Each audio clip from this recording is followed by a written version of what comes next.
Good evening.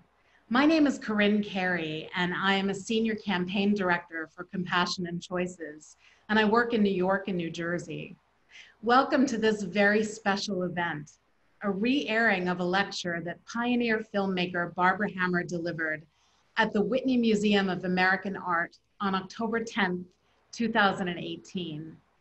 This re-airing is co-sponsored by the Whitney and is part of Compassion and Choices' Staying Stronger Together webinar series, as well as the worldwide virtual festival Reimagine, Life, Loss, and Love. Barbara Hammer was a fierce advocate for medical aid in dying, which is how I first met her, as she offered her powerful voice to our efforts in New York State to pass a law authorizing medical aid in dying. Barbara died on March 16, 2019. She did not have the option of medical aid in dying because New York's legislature failed to act in time for her. I am so pleased that we're joined this evening by Barbara's partner of 31 years, Flory Burke. Flory and I will be interrupting Barbara's lecture twice to pause, reflect, and discuss what we'll just have seen and heard. I want to let you know that we're recording this event so that others who weren't able to make it will be able to view this at a later date. We may have some time for questions from you after we hear the lecture, so I invite you to use the Q&A box at the bottom of your screen to type any questions you might have. My colleague Amanda Kavanaugh will be monitoring that box, and she'll let me know what questions you have. I'd like to welcome three different audiences this evening. Those of you who are familiar with Compassion and Choices, those of you who knew and loved Barbara, and those of you who thought this event would be interesting. I hope that by the end of this event, all three audiences will share all of those things. First, to those in our Compassion and Choices family, you're in for a real treat tonight. This webinar won't be anything like the other webinars we've offered in the past. Barbara Hammer was a superstar, a feminist filmmaker, and a pioneer of queer cinema. Barbara made over 90 moving image works, as well as performances, installations, photographs, collages, and drawings. Her works have been featured in museums all over the world, and she was honored at last year's Oscars in memoriam. To those who are not familiar with Compassion and Choices, we're the nation's oldest, largest, and most active nonprofit working to improve care, expand options, and empower everyone to chart their end-of-life journey. We envision a society that affirms life and accepts the inevitability of death, embraces expanded options for compassionate dying, and empowers everyone to choose end-of-life care that reflects their values, priorities, and beliefs. We provide end-of-life planning tools and consultation services, and we advocate for changes to law and policy at the state and federal level, including running campaigns to pass medical aid in dying laws in states across the country, including intensive campaigns in New York and Massachusetts. At the end of this event, I will invite you to explore our resources and get involved if you're inspired by Barbara's call to action. And now I'd like to introduce you to Flory Burke. A powerhouse in her own right, Flory is a human rights advocate specializing in combating human trafficking. In fact, Secretary of State John Kerry presented Ms. Burke with the inaugural Presidential Award for Extraordinary Efforts to Combat Trafficking in Persons in May of 2013. Flory has been a vocal advocate for end-of-life options alongside Barbara and has continued her advocacy for the option of medical aid in dying since Barbara's death. I am so grateful for her partnership and her friendship. Flory, thank you so much for being with us this evening. Thank you, Corinne. Thank you so much to Compassion and Choices for deciding to do this event. Hello, everyone out there. Thank you for joining us. I think you're in for a real inspirational treat. And I want to thank the Whitney for sponsoring this in the first place, and our interpreters tonight, Stephanie Lynette, And I want to thank my dear Barbara for having the strength and power to pull this off on a night when she was very ill, but determined to share her thoughts with her artist friends and beyond. All right, so let's play the lecture. So, here we go. The art of dying, palliative art making in an age that we're living in, the age of anxiety. There is a general fear of talking about death in the Western world.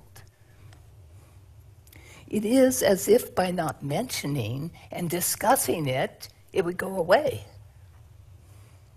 We do ourselves a disservice to not engage in ruminations of this most powerful life force. For aren't we alive until our last breath? And isn't this a rite of passage we wish to address in our art, in our seminars, and in our museum exhibitions? By hesitating to face the last phase of life, we give a message to hush up and avoid. And platitudes then come out like, you'll get better, you're tough, you'll beat it. You look good today. Instead of discussing terminal disease.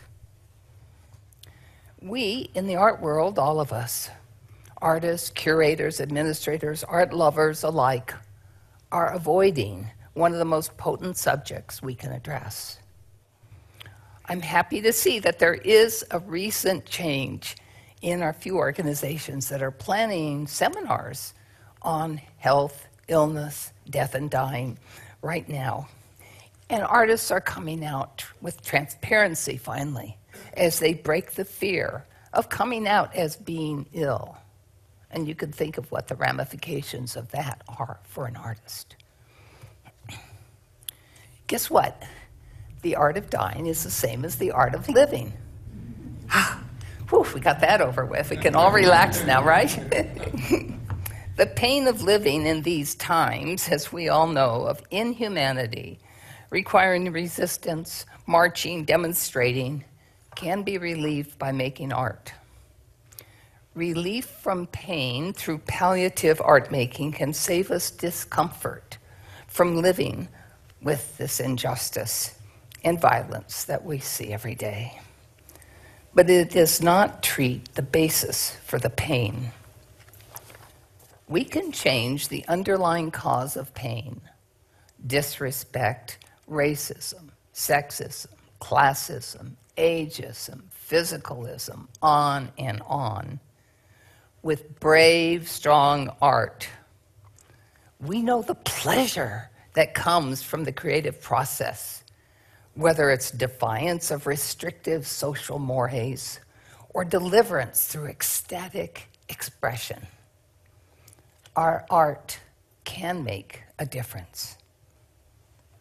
I hope that what is important to you stands out most clearly, as it has for me, when life is measured in months instead of years. I hope you will make your work from the place of needing to create without paying heed to the sugar-coated traps of success promised by the art world. I hope you will not use the guise of name-dropping or the focus on getting to know those in power to distract from your personal creativity. The art of living, the art of making. Here are the precepts and ways of working that I have found most helpful. These are the principles and considerations that have guided me through 50 years of practice. I hope they can be useful to you. So, be open to your intuition, and pleasure yourself in the joy of making. There is no way to make plans, prepare, control. Everything is contingent. There's no solidity to count on except what you claim. Everything has a qualifier. When you have an idea, follow it with gusto and pleasure, having as much fun as possible all the way. So there I was in graduate school, San Francisco State, 1972, and I gathered a group of people who would like to go, they were all women, to the country with me for a weekend, to Witches Land, self-proclaimed Witches Land. Up in Napa County, it was fall. The leaves were falling. The foliage was beautiful. And I asked the women to perform, or else I directed. Self-direction, performance. Would you like go out and dance or hug this tree? Why not kiss a tree? Oh, yes, I know. I was from Berkeley. Okay. We had a ball. All weekend, we performed, we shot. And at that time, you know, what had I made? I'd made a 3-minute film before that. And so I thought, I've got 100 minutes now. No, I only had 60 minutes. I have an hour, so that's enough to make a feature, right?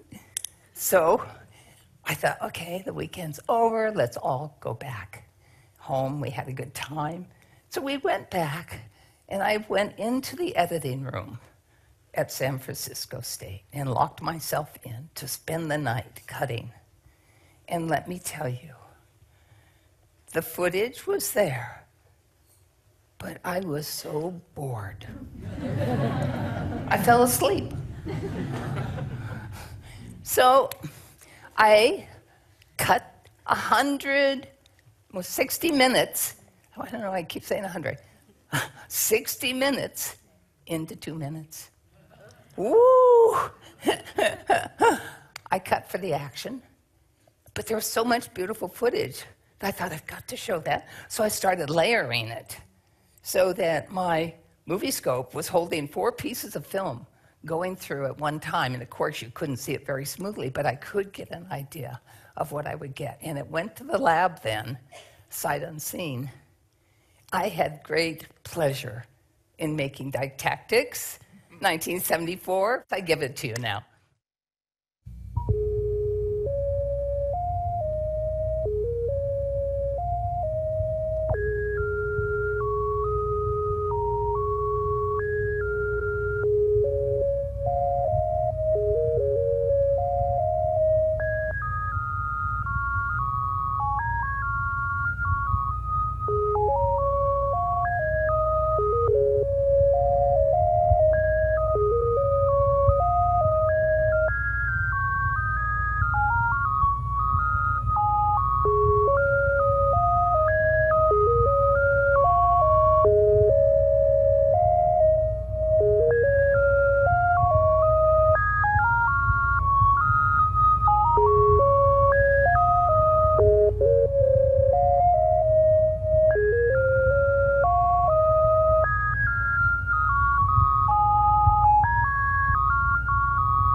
Thank you.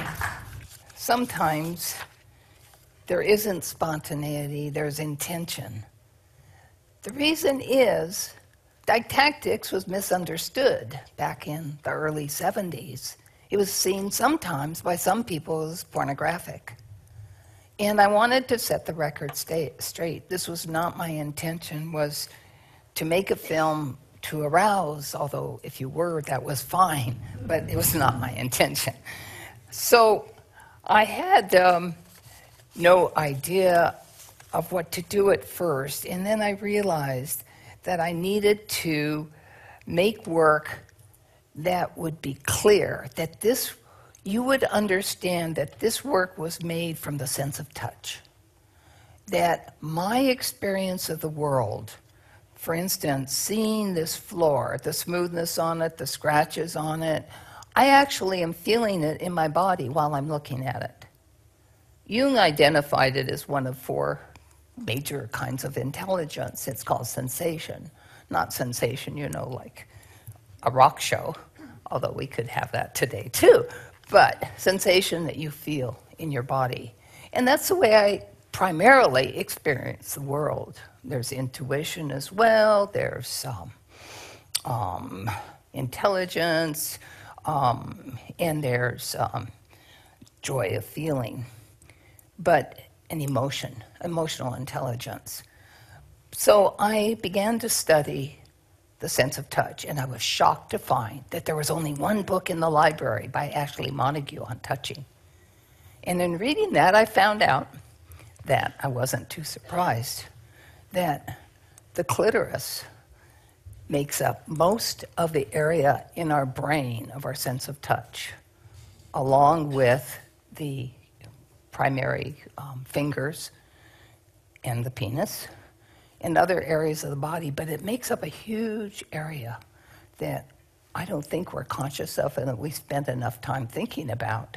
And I wanted my cinema to bring this sense of who I am, the sensational, into your bodies as you watch the screen. So I made a film called SANCTUS, Synchronous Touch, where I looked at 4 different ways of experiencing this idea. A synchronous sound, of course, but of course not on the lips, but around the lips and on the face. A child playing, because aren't we first of all very tactile as children before we learn to not touch? And several other ways.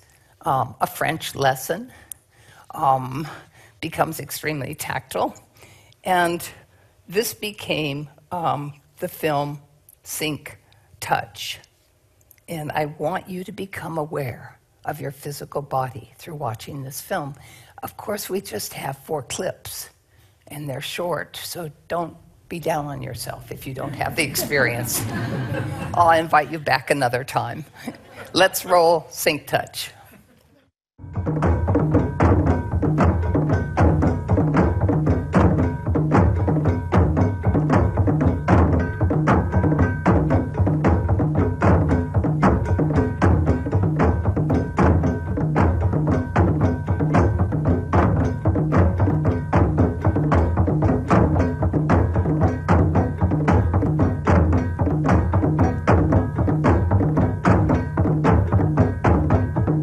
Outer environment, even in sleep. The greatest sense in our body is our sense of touch. It is probably the chief sense in the processes of sleeping and waking. It gives us our knowledge of depth, thickness, and form. Of depth, thickness, and form. We feel, we love and hate through the touch corpuscles of our skin.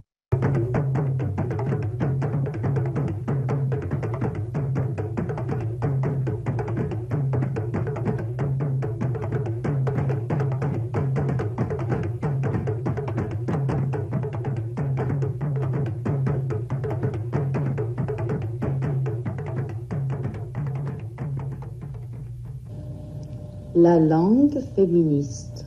La langue féministe Est complète. est complète. Elle réunit Elle réunit la tête au corps. la tête au corps. L'intellect L'intellect et la raison et la raison aux sensations physiques. aux sensations Sensations. sensations Physiques physiques et aux émotions. et aux émotions. Aux émotions. Aux émotions. Nous sommes dans une culture Nous sommes dans une culture où le corps où le corps et l'expression sensuelle et l'expression sensuelle sont réprimés. sont réprimés.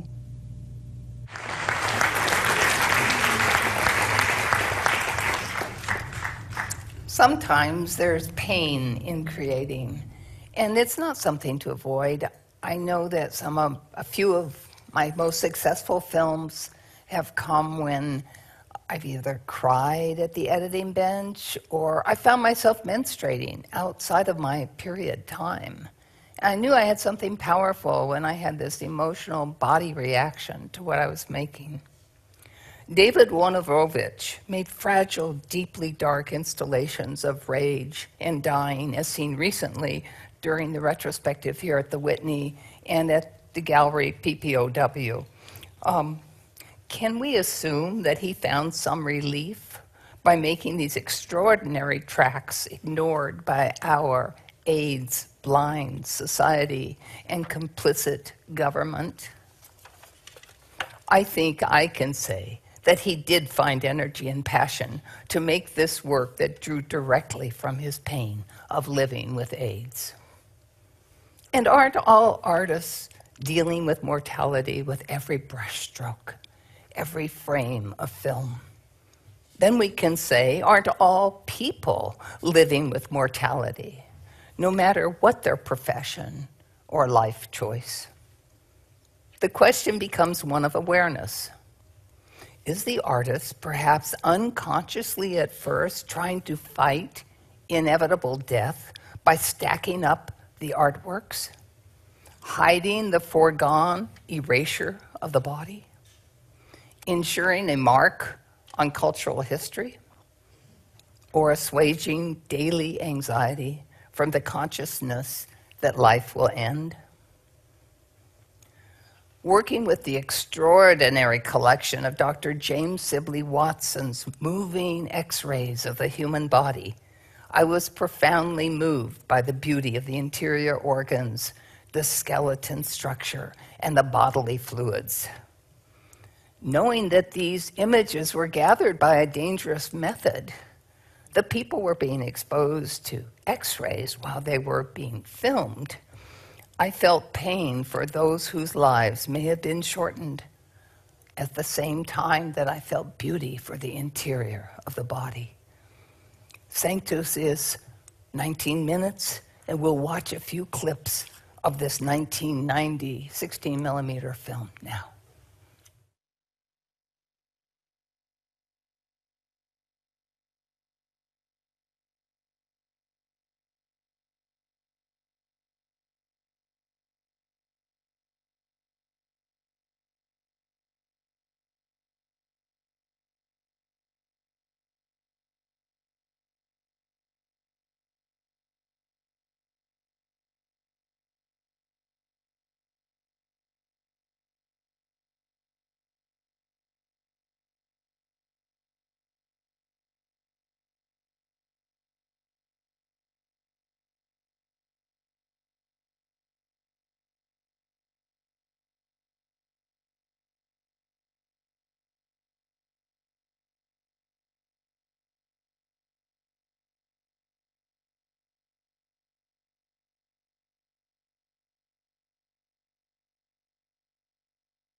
It was so fortuitous when I found up at the Eastman House that last shot. It hadn't been used, as far as I know, in any of Sibley Watson's films. And so it was to me like he was kissing me and saying, yes, you should rework my footage, when I saw that, the end there. Okay, so that was the first segment of this clip of the lecture. And I know that folks have had some questions about hearing the dialogue, hearing the lecture. I want to remind you that if you look at your gallery view, you can see a side-by-side option for viewing the ASL interpreter. We made a decision not to caption this entire event, and I want to apologize for folks that were expecting that. We needed to make a decision either between ASL and captioning, and that it would be too difficult to move back and forth between the two modes. This will be recorded, and so it'll be available for viewing at a future date. And we'll work as hard as we can to make sure that this is accessible to people. I just want to thank everyone for sticking with us. This is the first time Compassion and Choices has ever used ASL interpretation, so I hope it's going well. All right, so Flory, let me ask you a few questions. Hopefully, yeah, there you are. Barbara talked about figuring out what was important when life was measured in months. What was important to Barbara during the last few months of her life? I think the same things were important to Barbara during her last months that were important to her always. She wanted to be active. She wanted to be a participant in the world. She was a very, very curious person. So she wanted to create. And there came to be a time when she really struggled to be able to create in the way that she wanted. But she would write, she would dictate to me, and she was a beautiful writer, very poetic. But she became more interested in seeing friends. And I became a social chairman the last 3 months, in addition to everything else, and would arrange a visitor every day. Because it was very important to Barbara, who was the most honest, straightforward person that I ever met in my life, to have a really intense conversation with her friends at the end. She first and foremost was interested in what they were doing and what they were working on, if they were artists. And then she just really wanted to talk about their friendship, what it meant to her, and what the process of dying meant to her. She talked about the fear of death and responding to pain with art. Was Barbara afraid of death, and did that change over time? You know, she was not afraid of death. She was afraid of suffering. And there's quite a distinction. She was intrigued with the dying process. She was curious about it. She wanted to study it. She said, I need to write a book about it because nobody has. And I said, it's difficult, but she noticed everything. She talked about her love of sense of touch. So she was very aware of what was happening to her body. And we discussed it, and it was so important to her to take note of it. And she would tell people about changes in her sight and in her thinking, and losing her ability to read and finding that so strange, and losing her memory. She used to be able to tell you every single frame of all of her 90 films. And then she looked at me one day and she said, I can't even remember the titles. Isn't that the weirdest thing you ever knew? And so a real awareness is what preoccupied her during her last months. And she wasn't afraid. This is a really hard question for me to ask you. I know that Barbara was receiving hospice care when she died. Was hospice helpful to her, to you? Did she suffer at the end of her life? Was she in pain? You know, Barbara had home hospice for 7 months. And it started out, they called it hospice light because she didn't need a lot. She's a very strong person. She loved her hospice nurse. She loved the hospice doctor. I think they were very, very challenged by her because she asked them very tough questions.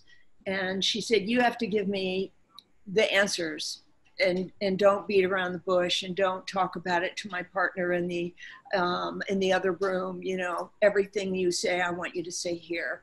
And their challenge was that she didn't want to suffer, but she wanted to be conscious. She wanted a conscious death. And so to find that middle ground was difficult. And I would not be telling the truth if I said that she died peacefully. She did not. She suffered, I suffered watching her, but the part of it that made it all okay for both of us, I think, was it was on exactly the way she wanted. She wanted just to be with me. She was at home, and that's the way it went. It was really difficult. And, you know, if we had had the law in New York, I don't know, and she didn't know if she would have used it, but she wanted to know that she could. She wanted the choice to have a doctor help her decide when the end was there. I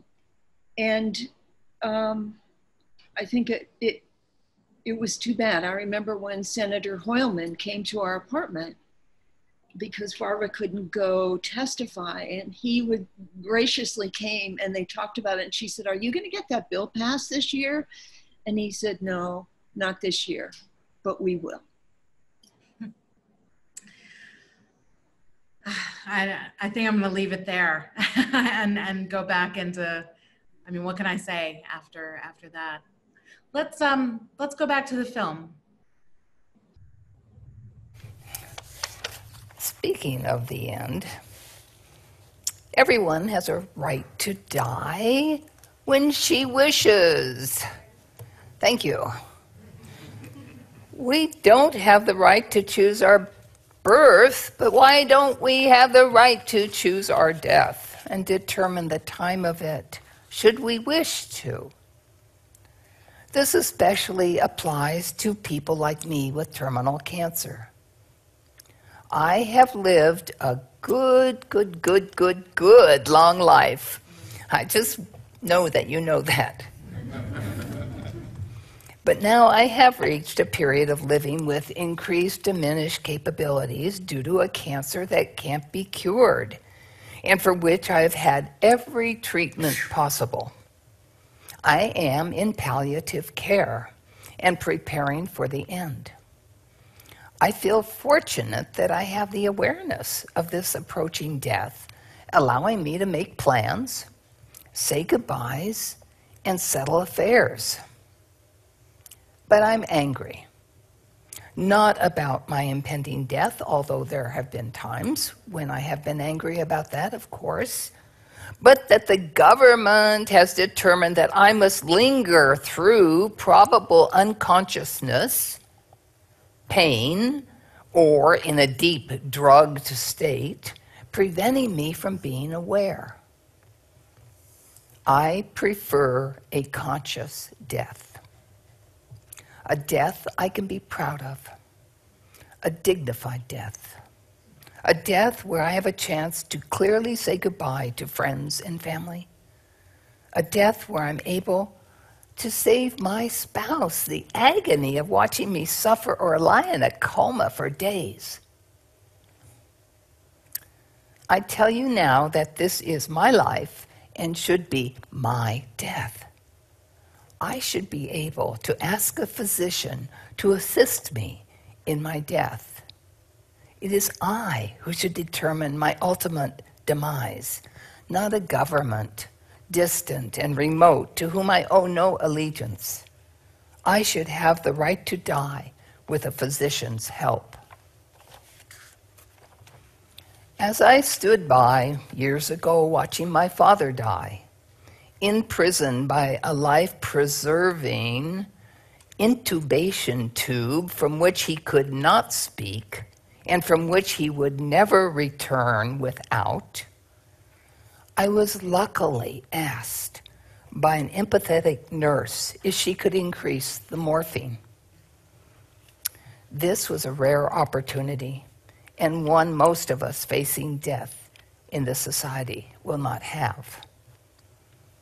I ask all of you to take this into consideration and to support the Right to Die with Dignity movement and the passage of the New York legislation of the Death and Dignity Act.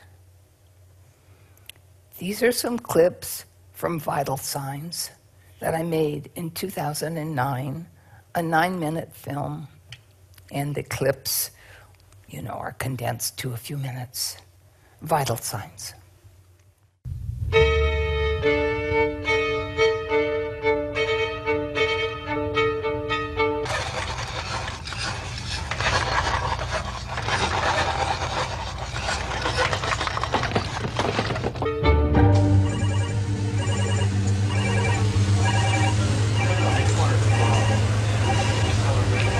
Say, something fell off the ventilator, and it's starting to make those sounds.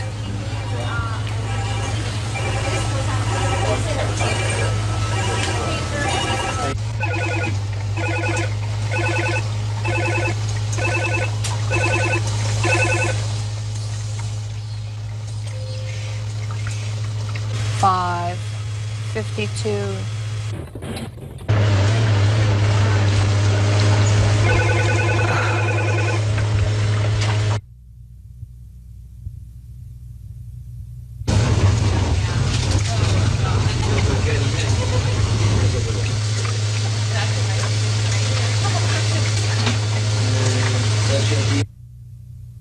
Five, 52, 5.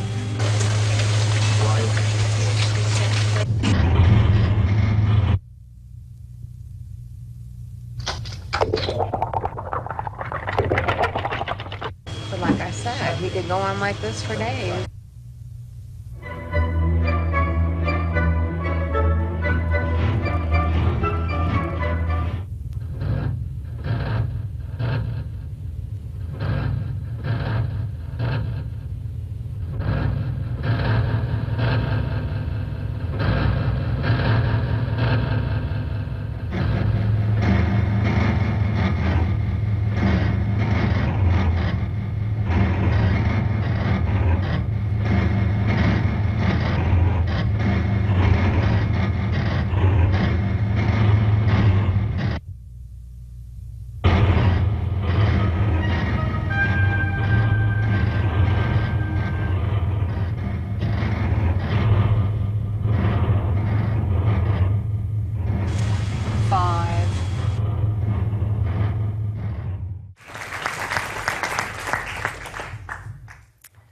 Cancer can break the illusion of life without end. And one of the precepts that I've followed in my practice has been to break the pattern of work, not to repeat myself as my films have gone on or my painting or installations, but always to challenge myself and try to make something new for me. It's a truism that you're supposed to live every day as if it's your last. How do any of us know what our last day is like? And there's no way to do that. And you don't even know what it will look like. And perhaps you wouldn't want to be living that day every day if you did. Isn't that a silly truism? What we can do is create from a sense of discovery every day that we are given to live. Once you start working in a certain mode, it'd be easy to follow those patterns all your creative life, I say move beyond that. I say take a piece of film and tear it, or bury it in the hot summer sun. Let it, fade and mulch, and then bring it up in the winter and wash it off and see what you have. What a surprise, what a discovery, what pleasure that can give you to see something new that you've never seen before. Try toner or bleach.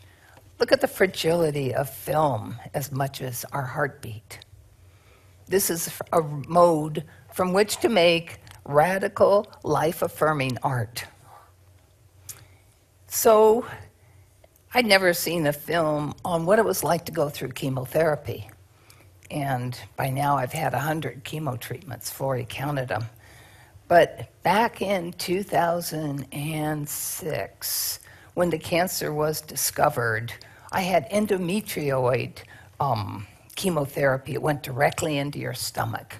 And then I used to do yoga on the bed in the hospital to try to move the chemical around because, you know, I wanted to do the best I could to achieve success with the treatment. Well, you know, I got almost 13 years. That's not bad. But I had never seen a film on what chemotherapy is like and what it does to the body. And so I made this film called A Horse is Not a Metaphor. It's 30 minutes, 2009, and again, we'll just look at a few clips.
I think it's really important when you're in the studio to be honest with yourself.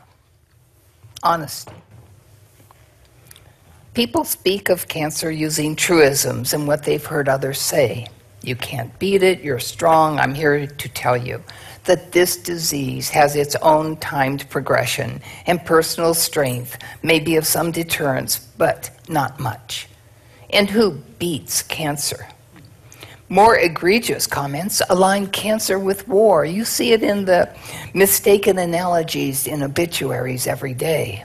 They say, she fought a good battle, you know, or cancer, she outlasted the war for a long time. Cancer is not a battle, it's not a war, and I am not fighting. I am living with cancer and have been living with cancer and am grateful to have done this by living fully. There was a particular year of undergoing chemotherapy that was pretty difficult and had a lot of side effects. And I undertook what I considered to be my last visual project, a film and an installation called Evidentiary Bodies. Being sick leaves you without much disguise. And in a way, that's really helpful in the studio when you're being honest. And I had my assistant, Angel Favorite, come over every day and film, well, not every day, one day a week is what I could manage. And we would perform sort of what I intuitively wanted to show what my illness felt like to whoever wanted to see it eventually. And we could usually just do one idea at a time, and then the rest of the week, as I was resting and regaining strength, I would ruminate on what I'd want to do the following week. So this went on for quite a good time, and I had a lot of footage at the end, which became a real labor to edit, because I never looked back at it as I was moving through the shooting. Well, the accumulation finally ended ended in an HD 3-channel film that premiered at the Berlin Film Festival last February.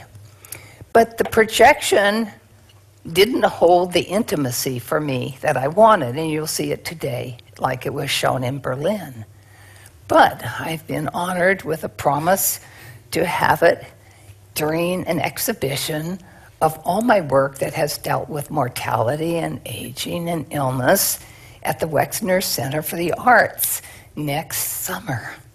So there it'll be seen as 3 screens, and you will be on a small bench with just a few other people in an intimate setting, and you can stay as long as you want to watch the film that'll be on a loop.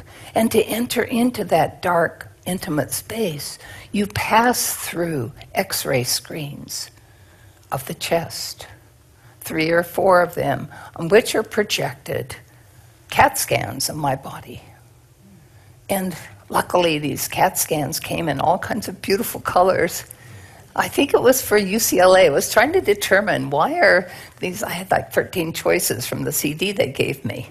You know, why these colors? I thought, well, it must be a code for that particular school. And they were making these so they could travel with the patient. So this is the way I want it to be shown, my favorite way, but then not many people will get to see it. So I wanted to give you the opportunity tonight and people in the future to see this film and the person, the wonderful friend of mine, the cellist and architect and artist, Norman Scott Johnson, is here, who did the soundtrack with his beautiful cello on the film, Evidentiary Bodies. Hi, folks. So we're having a little bit of a technical glitch with the film, and to give Barbara's Evidentiary Bodies, which I love so much, what it deserves, we're going to try to fix that technical glitch and have you watch it again. Our guy on the back end, Joe Stone, is going to try to make it work, and we'll show it to you again. In the meantime, though, I have some questions for Flory, as you might imagine. Flory, sorry, we're doing this a little too early for you, but you know, in this clip, Barbara talked explicitly about medical aid and dying, and and about being angry that the government wouldn't allow it. Was she angry at the end? You know, Barbara was not an angry person unless somebody was not honest with her or she felt somebody's rights were being impinged on. So she was angry about that issue, but didn't hold on to it because Barbara was very upbeat, optimistic, curious, and that's how she wanted to spend her time. So that's what she did. She let go of that anger. She did make me promise that I would continue to work on this. And she knew that I would, because that's in my DNA, to be out there fighting for what we all deserve. Barbara talked about living every day as though it were your last. That is such good advice. Did she do that? Oh, yeah. Up until the last day. She was active. I mean, a week before she died, she was very ill and she was trailing an oxygen thing around. And I looked over and I said, "What are you doing?" And she said, "Well, I'm lifting weights." And she was. And I said, "Oh, okay." She said, "You know, I'm losing muscle mass and I've always been very athletic, so I'm working on that."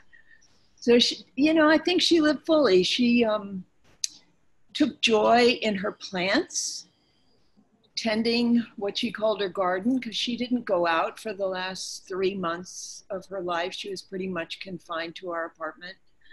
And that was hard on her, but she would spend a lot of time looking out the window and commenting on things. She also said that she, for the first time, took stock of everything in our loft. She said, "You know, I never noticed this, I never noticed that." And she took great joy in that. I think she lived as fully as someone could.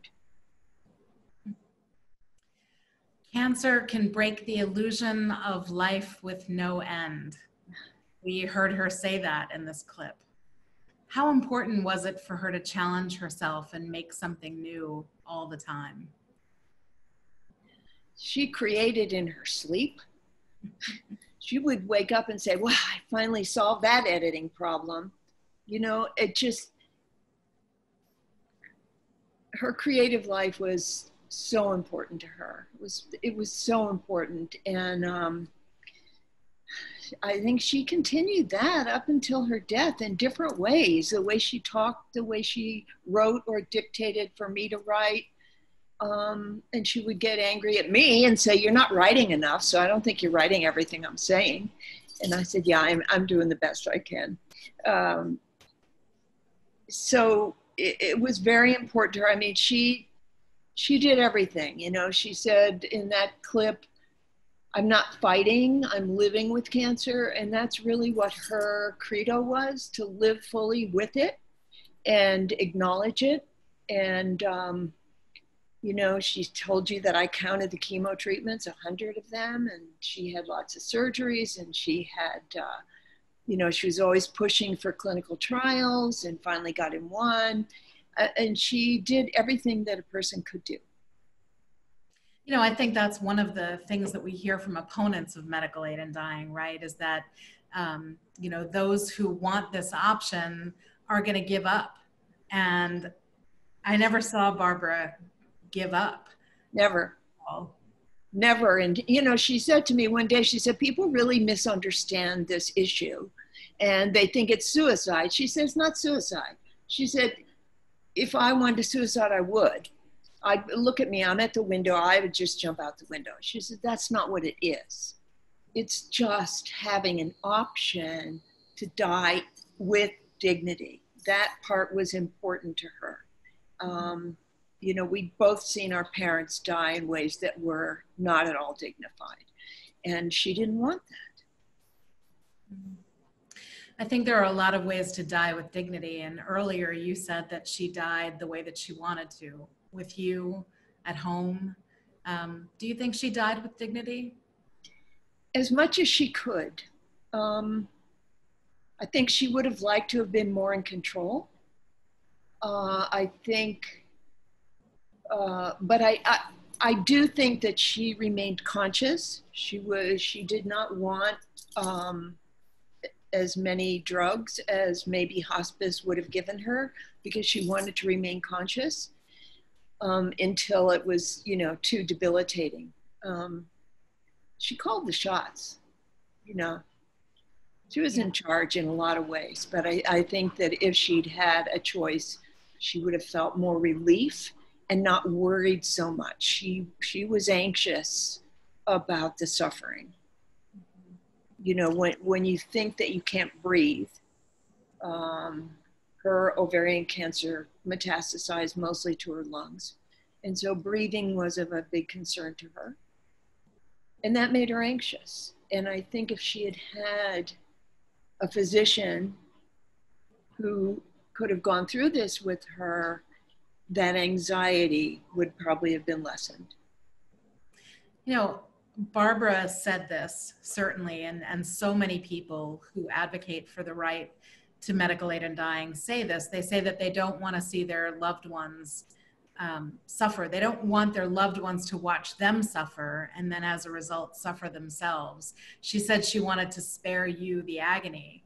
Now, some opponents look at that and they say, you know, what they hear is that people who want medical aid in dying don't want to be a burden on their loved ones. But that's not quite what Barbara was saying, was she? She was trying to spare you from agony. What was it, agony for you? What would the experience have been like for you if she had this option?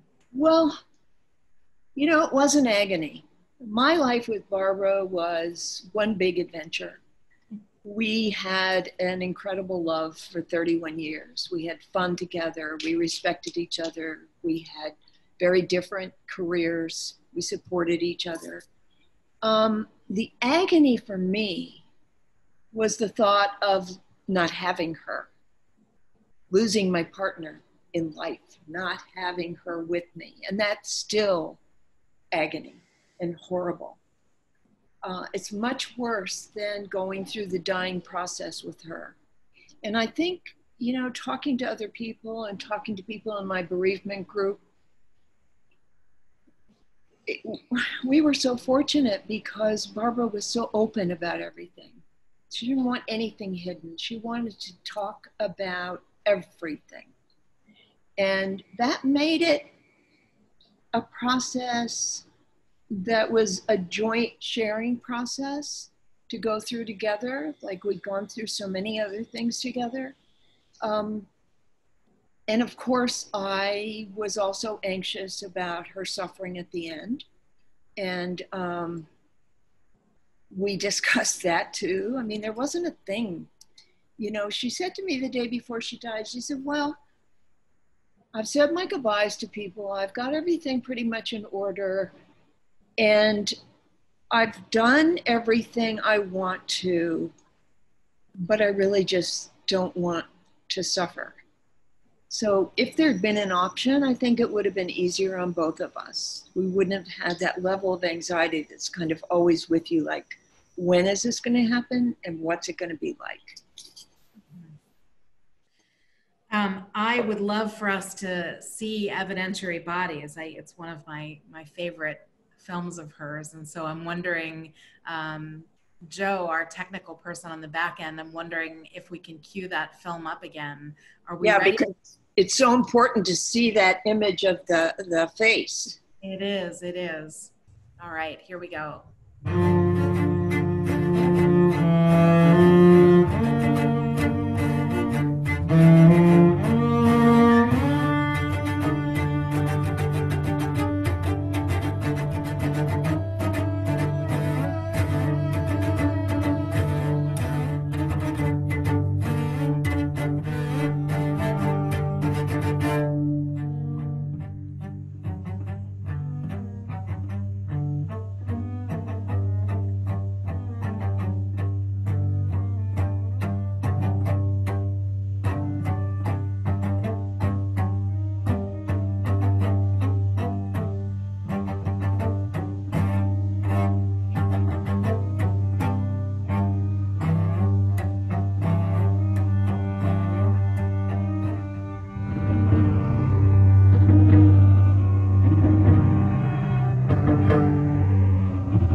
Hi, Joe, I was wondering maybe we could play it through to the end since we were, we wanted to watch Evidentiary Bodies, but now I think we've got about 5 minutes of Barbara's lecture to go through.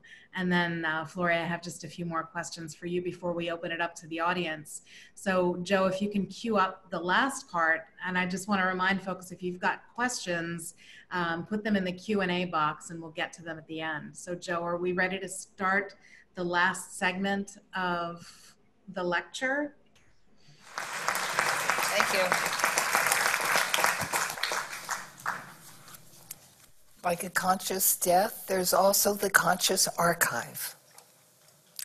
Be aware that someone you never met will one day look at your projects, your posters, your objects, not having any idea where they came from or what they mean. Take the time now to catalog. No, I never knew that was funny. I'm really glad it's funny. Note the dates and times and places, because this will give that person some context in the years to come. Consciously saving, collecting, storing away needn't be fancy or difficult, just consistent. I'm shy to say that I didn't follow archival practices for storage, but I just used a plain old cardboard box and put the things in it until later when I had to organize. But at least it was saved, even if roughly. And the time spent then didn't impede my creative activity.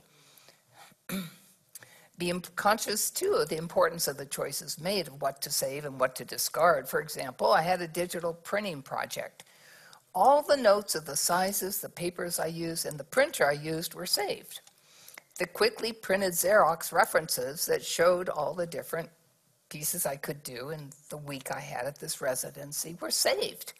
The emails with the assistant about our discussion, what we could do, the limitations and processes were saved. The images themselves are on piles of CDs begging for migration to digital files, but they're saved. If I had not taken the time to save my projects, I would not be able to be the proud artist today who has her paper archive in the Beinecke Rare Book and Manuscript Library at Yale. I just got to visit a few weeks ago and actually see the lovely room that you get to look at the boxes in with a Noguchi courtyard and sculpture, white marble out the window. It's a gorgeous architectural phenomenon, and I am so happy to have the papers there. The artwork, the databases of my drawings, my paintings, my collages, photographs, and installations and films for my galleries company here in New York and KOW in Berlin is almost finished. In one of the Yale boxes was a stuffed duffel bag of outfits. I used to wear outfits at film shows. I mean, you know, everything's an outfit, right? So I got a little bit depressed during this archiving process that did go on for a couple of years because I wasn't being creative, just looking at old work, you know. And I didn't know what was wrong, and then I figured out I wasn't being creative. So it's kind of hard to let all those 50 boxes or more go out the door.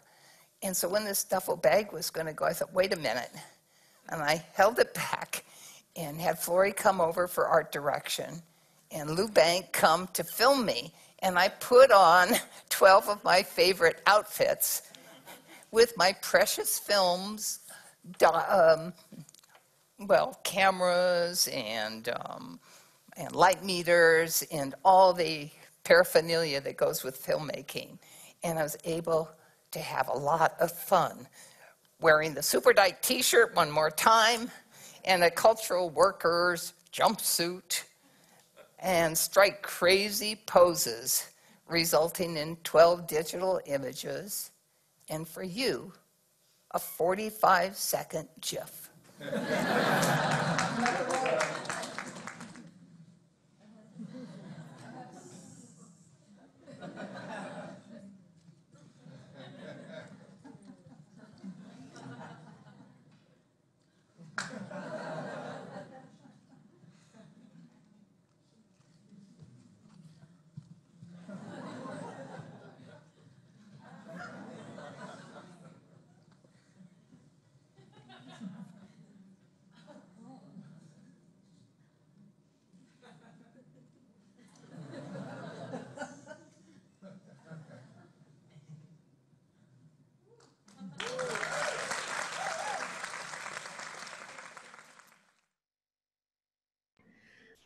So that was fun. Flory, how much fun was that to have her do the GIF with her outfits? Oh, it was so much fun. I mean, we marveled that she was the same size then as she had been when she wore those outfits. And they're really great. And I said, I can't believe you saved all this. You moved around, you were a hippie, you moved from place to place, and somehow you have all those things, but it was a lot of fun. Barbara likens aspiring to a conscious death to creating a conscious archive? Or does she actually say in order to have a conscious death, one ought to create a conscious archive? I don't know which one, but did she finish it? Yes, pretty much she did. She worked really hard getting that paper archive together for Yale. That was a several multi-year project. And it was very hard for her. She was very emotional when all that stuff left her studio. And, but then she got all her films in order and set things up. And it wasn't until maybe a year, 2 years before she died, when we kind of saw how things were going, that I said, okay, I will take over your art legacy. I had always in our relationship said, you've got to figure this out because I'm not doing it. This is not something I know much about. I don't want to do it. And then I thought about it, and she was thrilled. She couldn't believe it. She said, really? Why'd you change your mind? And I said, I think it's time for me to learn something new. And so for 2 years, she really tutored me on the art world and on her work. And she said, you already know my work. And so it's been a great adventure for me. So I would say that she pretty much finished her archive. The database is done. We've recently gone through an appraisal process, which has been intense. Every piece of artwork, everything. And I found all these sketchbooks that are just so wonderful and delightful, and things I'd never seen before, that the appraiser and I went through. So yeah, I mean, it was important to her, and she studied archiving and talked to archivists and has talked to other artists about the importance of doing that. It's a lot of work, but it's so necessary if you want your legacy to live on. It certainly made a difference to me in the kind of work that I do outside of Compassion and Choices, and thinking about keeping all of my stuff. Yeah. So that when I pass, it's there for someone. She also said people are more important than work. Was this a late realization? She kind of gave the impression that this was a late realization, but I didn't believe her. Was this something that Barbara truly believed? I think sometimes it's hard for people to believe that highly productive people actually do value others more than work. What do you think? I think her work came first for a very long time. She had a really strong work ethic, and she worked hard every single day. I mean, she loved people. She was a people person too, and she was curious about what people were doing, but she didn't take the time to be the kind of friend that she wanted to be often. And then later in life, as her illness progressed, she did come to the realization that relationships were in fact as important as her work. And it was a wonderful thing to watch her discover that and to live that out in her interactions with people in her last years. You fulfilled the dual role at the end of caregiver and art legacy manager. What was that like, doing both of those things at the same time?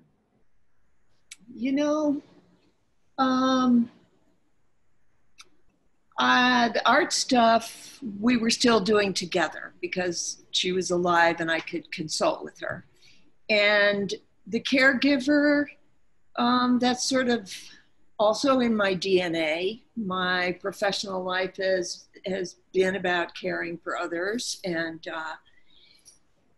Barbara was really easy to take care of because she was so present and she was so intent on having discussions with me about everything.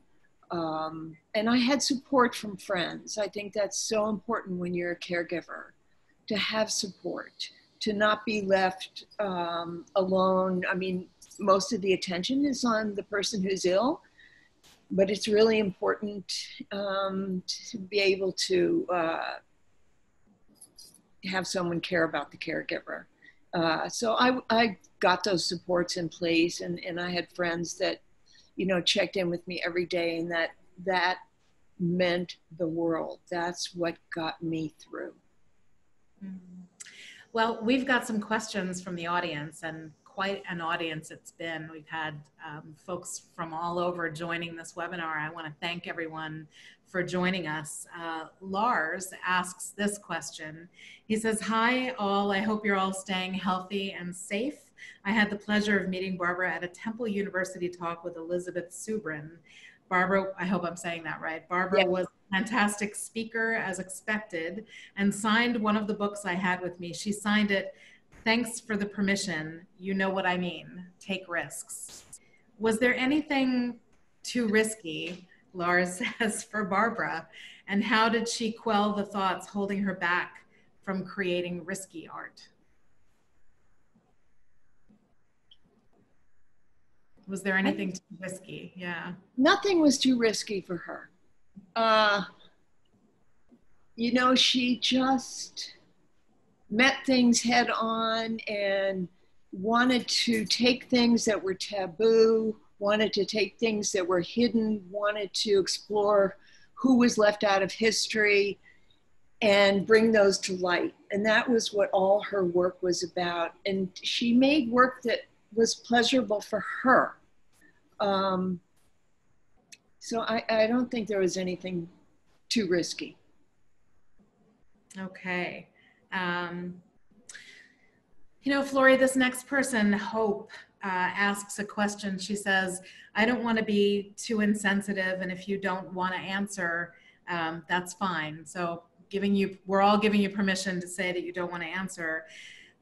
You said that death itself, when it came, was very difficult, and this participant wants to know whether the difficulty was physical. Was it pain, or was it fear of pain? Was it an existential suffering? I guess if I could add a little bit of a spin to it, and again, you can say you don't want to answer, but hospice often says that they physical pain always in every circumstance. And so I'm curious, and I suppose the participant is as well, about whether there was physical pain at the end. I think together with hospice on the phone that night, I was able to mitigate the pain. And the suffering part, you know, I think I'll pass on that answer. Okay. You know, someone here is asking, Stephen says, "It seems that public discourse is limited to finding a phrase that stirs up emotions, either assisted suicide or death with dignity." And I think that's what I was getting to earlier when I said that I think there's a lot of different ways to die with dignity. Certainly, you know, the opposition likes to use the term suicide because it is, it does bring up that visceral, no one is pro-suicide, right? And so he's saying, how do we change the discussion so that we're not resorting to those two ends? And I think that we're modeling that, Flory. Wouldn't you agree? The way that Barbara talked about it, the way that you and I are talking about it, is the way that we as a society can talk about it. Yeah, yes, exactly. And I think that's what we need to do, have more of these open discussions. And I remember when you all at Compassion and Choices asked if we would agree to an interview with CBS television. And Barbara said, "Oh, wow, I'm not sure I want to do this." And she said, "On the other hand, it's really important, and if it sets the record straight for somebody and reaches somebody that doesn't really understand the concept of medical aid in dying, then yes, we'll do it." And we did it, and it was fine. And then there was a follow-up interview with me after Barbara died, and that was fine. But I noticed in the clip, the reporter did use the word suicide, assisted suicide. And so I think, you know, I know your campaign is really good on messaging, but I think death, as Barbara started out this lecture saying, you know, we don't talk about it in the Western world. It's taboo, it's secret. It's like, I don't want to talk about that. Until that changes, we're not going to get to a real understanding of having choice and control over having options. You know, we give our pets better care end of life than we do our humans. So I think we are modeling it, and I think we just need to continue talking about it openly. And I think that's changing too. I mean, with yes, I do too. Death cafes all over the country, probably all over the world, and also this Reimagine festival. I think yes. Having Reimagine put on hundreds of events over the past few months here. Well, we had a real-time festival last year with Reimagine. Now with the pandemic, it's gone worldwide and virtual, but you know, there are so many events that people can join through Reimagine through September 1st. So the festival's almost ending. And I think that's helping change the narrative around death and dying, and maybe creating a situation where people aren't so afraid to talk about it and to face it. Right. So we have someone here who said, I live in Wisconsin, and I asked one of our state representatives about her view on death with dignity. And that's a great thing for people to do, asking their lawmakers how they feel about medical aid and dying. It not only shows them that you're paying attention and that you care, it also signals to them that this is something they ought to be paying attention to. Well, anyway, Lisa says from Wisconsin that this representative said that it wasn't one of her top priorities. She said to start a petition, and this participant says she doesn't think it seems very productive. And in fact, I think petitions can be helpful. You often need a lot of people to sign on, but it's sharing individual stories like you and Barbara had done. And I think it's really interesting when a lawmaker says this isn't her top priority, because it's really no one's top priority until it is, right? I mean, Flora, you and I have known each other for a while, and we both have had priorities in our professional and in our personal lives. And medical aid and dying with dignity, these were not priorities for us until they were. And I think that's the lesson that I've learned talking with and working with families and people living with terminal illness, is that, you know, they have full lives, very full lives. This doesn't become a priority until it is. Well said. I remember, you know, because you and I met in a different context completely.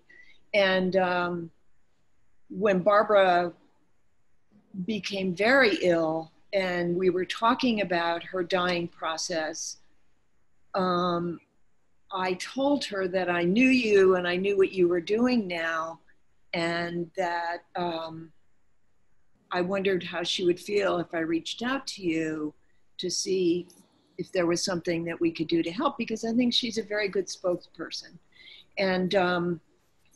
And you were so great when you came in and made that video of her, and your work in Albany to get this passed is phenomenal. And I'm so happy to be a part of it. Well, I'll tell you, when a famous filmmaker asks you to come and do a film of her, it's quite sobering. So I appreciated her. I want to let you know that Melissa Harnish wrote in, and she said that she wanted to let you know how much we all appreciate your openness and sharing your heart. And she said that she especially liked how Barbara said it wasn't a fight or a battle with cancer. And I know that that's something that you and I have talked a lot about. She was encouraged, Melissa says she was encouraged to accept it as a part of me and live with it. I'm not sure if she's saying herself or Barbara, but she wanted to thank you and sends a heart. Thank you, Melissa. Julie asks, what is Reimagine? I actually made reference to the Reimagine Festival. And Reimagine is a collaborative, and they have sponsored events in New York City and San Francisco around death and dying. When the pandemic hit, it sort of quashed all of the plans for a New York in-person festival around death and dying, and Reimagine went not only virtual but worldwide. And so this lecture, the re-airing of the lecture that you're hearing tonight in the discussion between Flori and I, is part of the Reimagine worldwide virtual festival entitled Life, Loss, and Love. And it has been extraordinary. If you've been paying attention to Reimagine's offerings, they and I think all of their stuff is taped, where you can watch things. I think so, that you can watch some of the things that they've done over the past few months. But the festival was extended through September 1st, and they've dealt with you know, all kinds of life and death issues, and then also in the context of Black Lives Matter and in the context of the pandemic. So if you haven't checked out you know, the Reimagine Festival, I encourage you to do that. Those words, life, love, loss, that's everything. That's everything. Yeah. Flori, we don't have any other questions from the audience. I won't, yeah. So do you have anything, any final words that you'd like to say before I give our, you know, our listeners some send off? No, I just would like to thank you and Compassionate Choices again for doing this. And thank you, Stephanie and Lynette, for interpreting.